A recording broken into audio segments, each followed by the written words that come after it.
Nerd Takes. Nerd Takes. I'm Justin. And I'm John. And today, And he's Justin. I am also Justin, producer Justin. he's joining us from behind the He's camera coming out today. from behind the desk. Well, we all got a chance to go to a pretty amazing concert, and that was the Weird Al Bigger and Weirder Tour 2025. We went and saw this September 9th, just about a month ago, in the venue called St. Louis Music Park. Yeah. So we're going to kind of talk about just our thoughts about the concert. Let's begin with Justin. What were some, feelings you had going in? So I didn't really know what to expect at all. For one, I had never been to St. Louis Music Park, so I didn't know anything about the venue. I know we're going to talk about that. Yep. But I had no idea what to expect there. I had no idea what to expect from Weird Al. I had seen like UHF. I'd heard the albums. Yeah. I'd seen stuff on YouTube, right? But I'm like, what is going to happen at a Weird Al Yankovic concert? I didn't know what to expect. So I was mostly just curious going in of what is this going to be? Yep. What about you, John? Same. I had never been to the venue. I did look up the set list because I, again, no idea what he was going to play. So I kind of looked up the tour and saw the set list that he had been sticking to. And I'm like, okay. So, and it was just kind of all over the place. Because, I mean, he's been making music since the 80s. Yeah. 70s? 80s?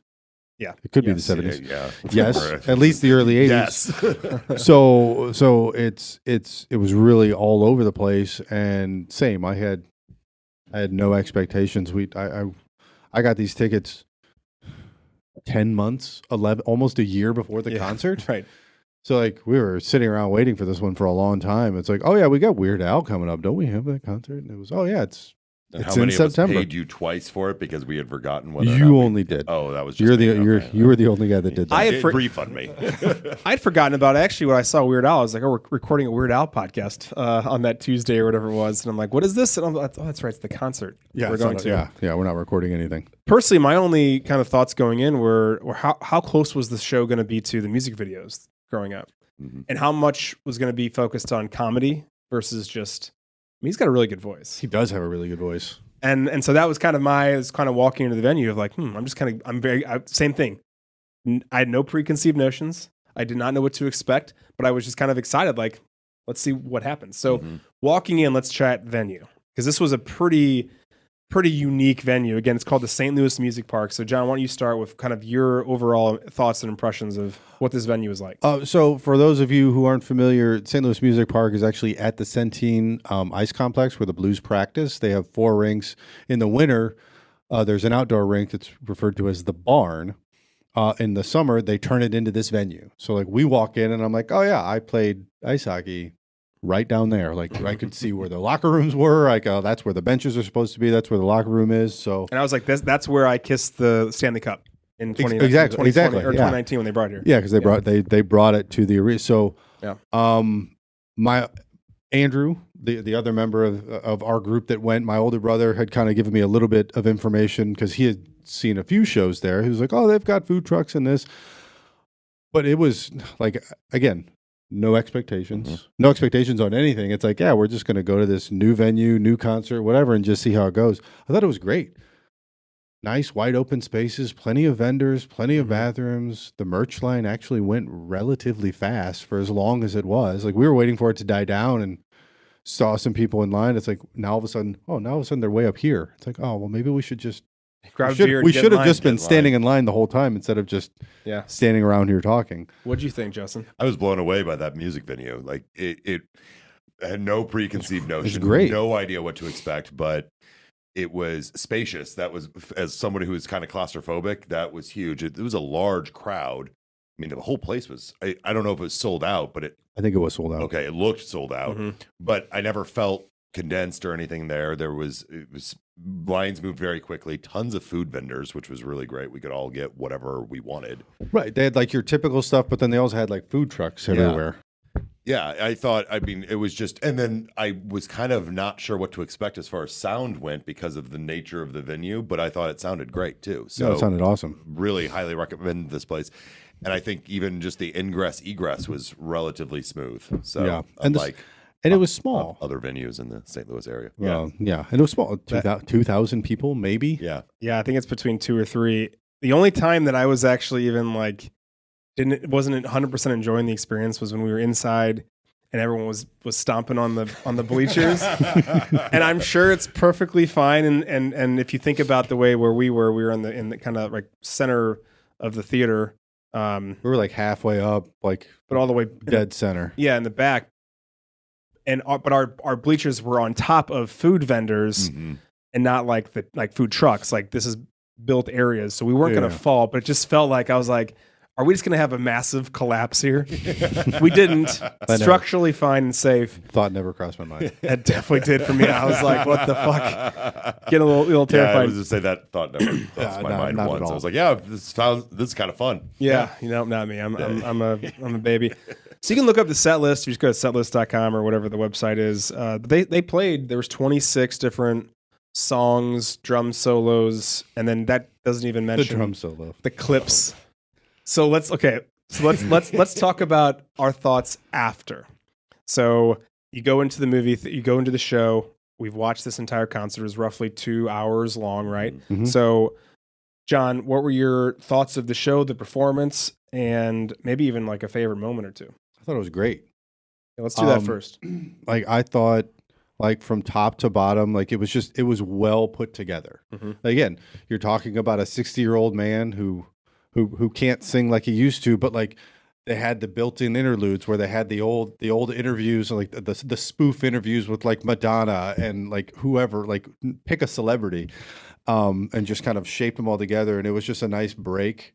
And to be clear, it's not that he can't sing the way he used to; it's that he can't sing that long at a time. Like, so between songs, him taking a break was him showing a comedy show or a clip or a skit. But then it was also him changing. Yeah. And it was going into different wardrobes, and like the fat suit and then the Jedi robes and then and everything like that. And just the way the way he came on stage, where he was coming from the parking lot.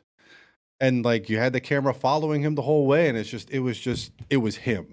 Yeah. It was so him. It was the most Weird Al show you could possibly think of. Again, with no expectations of, I don't know what he's going to do. And everything he did was like, yep, this is on par. Yeah. This is great. What about you, Justin? I echo all of that. Let's be real. Weird Al Yankovic is a hell of a performer. Like, he absolutely is. I mean, and vocalist. And vocalist. He's got a great voice. The fact that he has dedicated his talent to what he is doing is, I just think, a rare gem of how he has done this. But yeah, he was an amazing performer. I mean, I've enjoyed his comedy. I've enjoyed those music videos, right? I enjoyed his some of his early stuff. This blew me away of just how incredibly talented he is. That is not artificial. That is completely there. Mm-hmm. His band is also incredibly phenomenal, and I thought they put on a great visual show as well as a musical show. And yeah, okay, sure, he's on a bit in age, and yeah, he needed the interludes in order for change or whatnot, but it just flowed. It just never felt like there was actually a break. And I would argue, even if you did this 20 years ago, 30 years ago, you need those breaks anyway. You can't just throw a fat suit on in 5 seconds. No. You can't just throw the Jedi robes. You can't just, every one of his major songs, they were in theme. Mm-hmm. The band, himself, the stage. Everybody was changing clothes, not just him. Yeah. I mean, there was full-on choreography with all of that. Of just making sure everyone's movements are exactly right, but everyone hit their mark, both clothing-wise, performance-wise. The amount of cohesion on that rivals anything that's twice his size, right? Mm-hmm. Just holy cow. Let's maybe share our favorite moments, and maybe one or two per person. But just let's do one at a time. Otherwise, we're going to steal each other. So I'll just start from the beginning. You mentioned the intro, so he's singing "Tacky," and he's wearing an incredibly tacky outfit. But there's a single camera following him from the parking lot all the way, and then you kind of see him kind of coming over stage. Was that stage left? Stage left. Mm-hmm. Yeah. You see him kind of coming in. The camera's right there, like, oh, here he comes, and he's singing to the camera. He's talking to the audience, like. And the entire song was him making his way up to the stage, and that's just how the show kicks off. I'm like, this is fun. This is going to be fun. It was awesome. Yeah. It was awesome. Yeah. And then when and I can't remember what song it was, he went back out in the crowd, and he was giving underwear to people and Yep. Just doing all sorts of, like, sitting on people's laps and singing the song, and like it was so great. Like the amount of crowd interaction that he did, again, was I kind of forgot about that. You're right. It was That pretty incredible. great. Yeah. For me, the performance of Fat, just Yeah. I didn't know what to expect of that song at all, but he just unbelievably good. And the fact that he is how old, 60 some odd years old, Early 60s. early Yeah, 60s, early 60s. moving around in a fat suit like that. I was like, this guy is quite agile. Mhm. Yeah. He keeps himself in good shape, I guess. Yeah. Speaking of outfits, I love that they did "Smells Like Nirvana" Mhm. in full grunge outfit Yep. that from the music video. Yep. It's basically taking a time machine back to the 90s. I loved it.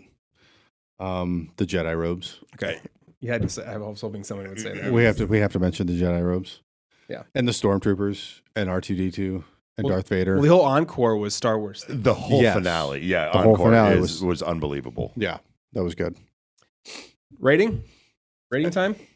Okay, producer Justin, you get to go first. Well, favorite song. Oh, favorite song. I'm sorry. Favorite song. Yeah. You know, I liked eBay. eBay. Yeah. I mean, listen. Backstreet Boys. Listen. The answer is the saga begins. This- Okay, wow. and I didn't mean to steal if anybody's going to say that. That's the best. I was song. not going to say that. So just But so everyone that's your knows, answer. the saga begins is always the right answer, but I'm not giving that answer. I'm instead giving my second favorite, which is eBay. Okay. There you go. eBay was good. eBay was good. What's yours, John? Yoda. Yeah, that was fucking great too. Yoda, Yoda which was was good. actually the last song. It was. Yeah. Yeah. I don't know if I had a favorite. I mean, I could go to the corny one of Amish Paradise just because actually seeing that performed live. Another was- uniform change. Was great. Was It great. amazing. Yeah. I grew up listening to that, right? Of like, oh, look at this. This is hilarious. But actually seeing it performed live just was awesome. One other thing I wanted to say before we get into the rating was I was blown away by the diversity of age in the audience. And we were talking about that before the show. It's like, I wonder what this is going to look like, Right? like from an age group perspective. And Yeah. it was all over the All place. ages. Well, I Because it was us, and then it was people that were older than us and their kids. Yeah, it was really like, let's pretend like we are in the wheelhouse of people who grew up as younger people. So it's our age groups, Mhm. Yeah. but then it's our parents, Our parents. and then it'd be our kids. Yes. Yeah. And, And then- obviously everything in and then between. But everywhere in those were between. like the main Yeah. three groups of people that I know. Yeah. Yeah. Yeah. And the show appealed to all of the age groups in one way, shape, or form or the other. Because at some point I was kind of like, how relevant is eBay or stop forwarding that crap to me? But I was also like, but that's for the older crowd. He had plenty Right. of younger crowd references as well. So Yeah, he does the whole montage. You got this montage of like 7 or 8 songs, Party in the CIA, mhm. all about the Pentiums, Bedrock Anthem, My Bologna. And these are all songs that even if you are not 50 or 40 or you could be 15, you've heard these songs. Same thing with another one, Rides the Bus. I mean, that's the cool thing about these parodies is that they just You they know live this on forever. You know the like original. like a surgeon, like you Right. know Yep. all of them. Yep. Eat it. Eat It, of course. This Eat It is all is part of the fantastic. montage. Yeah, too, though. that there's like a giant dozen montage, songs. Yeah. which was awesome. The set list is the longest set list I think I've ever seen. So, Right. yeah. And but let's it- not forget the drum solo. But it included drum And the solo, drum which was solo. like, there's one. Thank you. Drum solo. drum solo. I hit the high tom. Boom. Awesome. Done. Definitely made me laugh a lot. Yeah. Well, again doing research on the set list. I'm like drum solo. I'm like, what's that all about? Like, Mhm. and again, thinking like, maybe he needs a break. So like, he does like a little Bonham solo where everybody leaves the stage and the drummer's just on there. Whatever. Mhm. Nope. Just Yeah. single drum, single cymbal. Yeah. Done. But again, just a little break. All right. Well, I'll go first. This is a Red Luke for me. I 9 for sure. Red 5. I'm sorry. What? Red Red Luke. 9. Red 5. No, you said Red Luke. Okay. Red Red Luke. Luke. Red 5. I knew what Luke. you meant. A 9, without a doubt. And I'm teetering towards a Jedi Luke too, only because of everything we just said, but just You could always do a save the day, Luke. Doing what did we decide 9.5 was? I don't remember. Badass Luke. I don't know. Yeah, Yeah, it was save the day. I It was think save the day. Luke. I don't I know. can't I'm remember. sticking with my Red 5. I got That's a pretty damn good score. I will echo that. I will also go Red 5, destroying the Death Star, Luke. Yeah. A Yeah. solid 9. Yeah, I'm there too. 9. It was a phenomenal show. I can't really criticize it. I don't know why I'm not giving it a 10 other than maybe because I had no expectations at first. So Sure. I'm like, maybe this Yes. wasn't his best show. I don't even know, but I'm And- solidly comfortably And at we a could 9. nitpick and be like, oh, I wish he would have played this. And I wish, because again, a guy with that big of a catalog, like I'm sure there were people that walked away thinking, "Oh, I wish he would have played one song, like the one song that he didn't play." But you know what? He hit as many as he possibly He could. hit all the ones that I wanted to hear. Yeah, That's he hit the one that you wanted to hear. That's true. That's all I cared about. That's really all I cared about. And it wasn't Saga part of the Begins, montage. Like he did the whole The thing. whole thing. Yeah. All right. Well, producer Justin, thanks for joining us. Thank Yeah, you. thank you. Thanks for having me on. Thanks, Andrew, for coming. even Thanks, though he's not Andrew. Yeah, here. Andrew. All right. Well, that's it. Nerd Takes. Nerd takes. There, takes.